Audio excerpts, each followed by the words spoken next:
We're in the Marble Mountain Wilderness. I won't tell you exactly where, but we've had action here every time we've come. It is June 23rd. Right now it's about 9:15 p.m.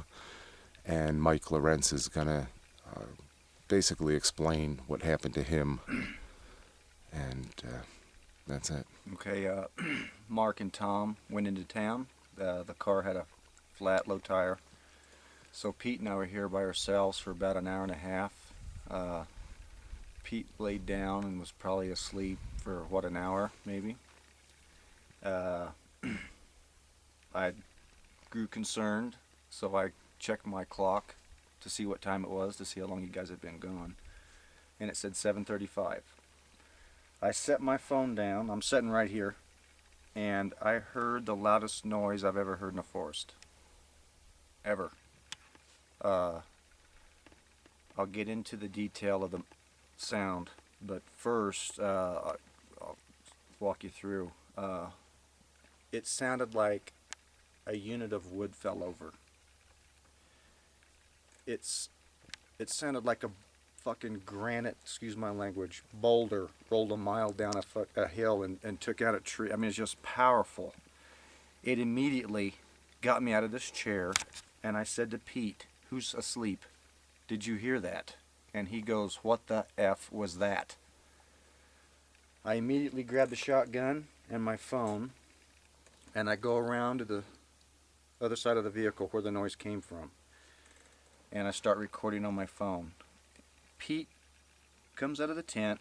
He's dressed lightly. It's cold here at that time, and he's standing right here with me, putting a jacket on. A second noise happens, but it was not as violent. There was not as much energy in it. It could have been something hitting a deadfall and crushing it. I don't know.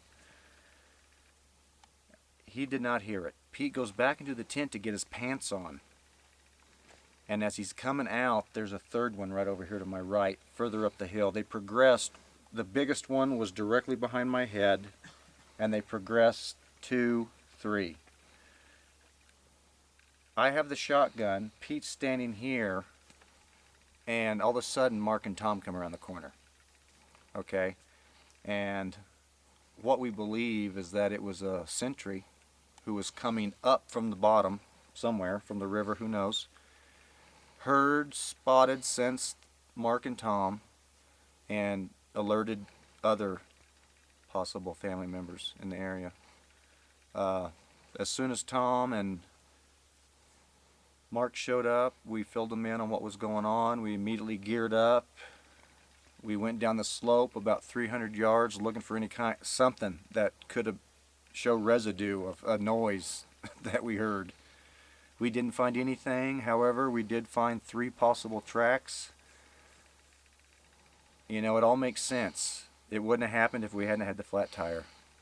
We feel Mark and Tommy triggered it.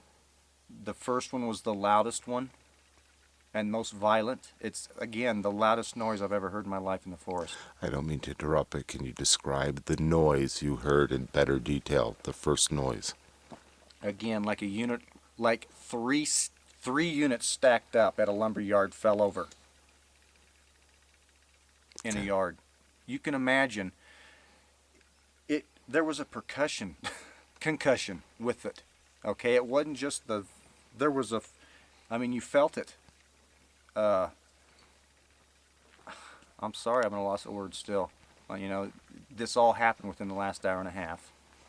But in my words, I can't explain other than that. A building collapse. A 2-story block building falling down. So just an incredibly powerful Nothing in this sound. forest could have made... A stick of dynamite would have sounded that loud. You know? Right. Nothing in this forest could have done that. A bear couldn't have done that. A bear could have made maybe the second or third noise, but this first one, without a doubt. Elk aren't going to make that noise. You know? It was awesome. It was fantastic, you know? And my heart's still beating. You know, we tracked it. I'm proud of us for doing that. I mean, you don't just go down here on a whim and happen to find 3, possibly 4 tracks of the same dimension Ex- because I feel like there's something down there to look at. An event occurred down here, and it was a chain reaction, and we were able to go out and possibly find some. Explain the tracks and what size are they? They're big. I have seen a 22-inch track that was casted at Bumping Lake in Washington. That's the biggest track I've ever seen. This is very close. And you know, the thing about the track that we did find, and there is video of that, it's not deep, but there's so much duff on the ground and the forest floor, it's springy, you know. You would think that big a track, that animal would have more body weight. Maybe in a wet substrate it would put a better print down. But still, we're not rookies out here. We've done this before. We know what we're looking for, and it's right in line. Okay? I would guesstimate that it's at least at the widest part, you know, it's that freaking wide. Maybe a little bit wider or Bring your hands up thinner. I'm saying 8 inches. at the width. The width at the toes. It's huge.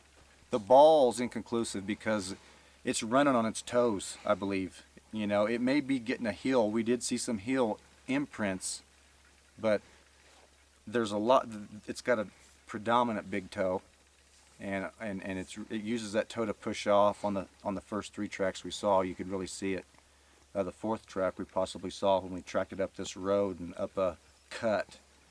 You could see where it slid, possibly. So, in your opinion, of the first sound in particular, do you think it could have been made by a person or anything at all?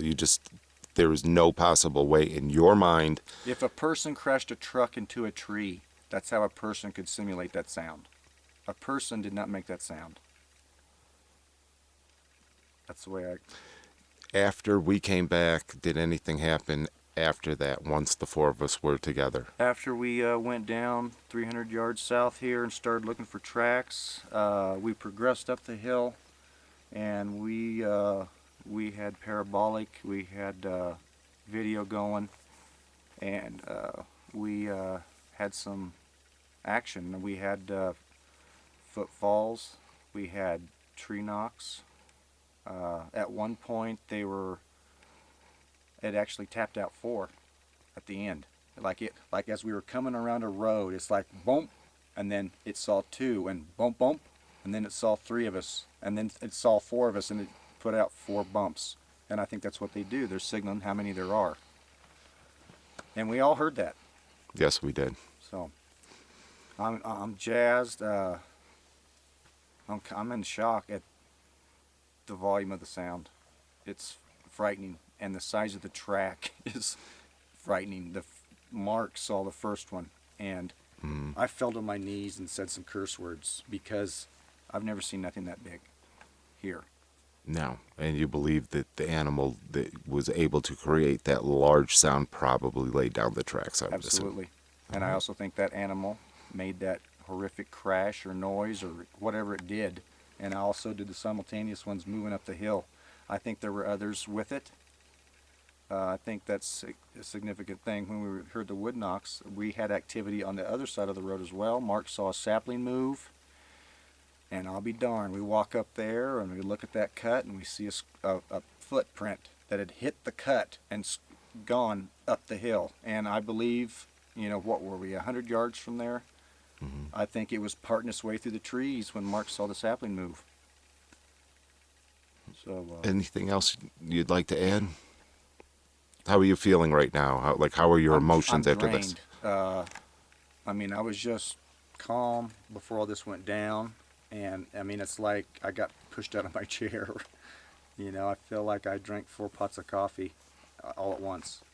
And now that we're back in camp and I'm having a brewski and we're reminiscing, I'm A little coming overwhelmed. down.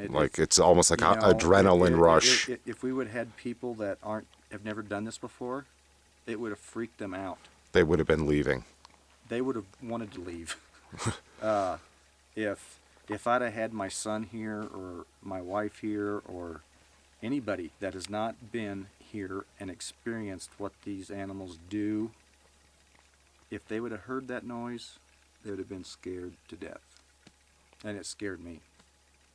All right, Michael Lawrence. Again, June 23rd, Unbelievable. Marble Mountains.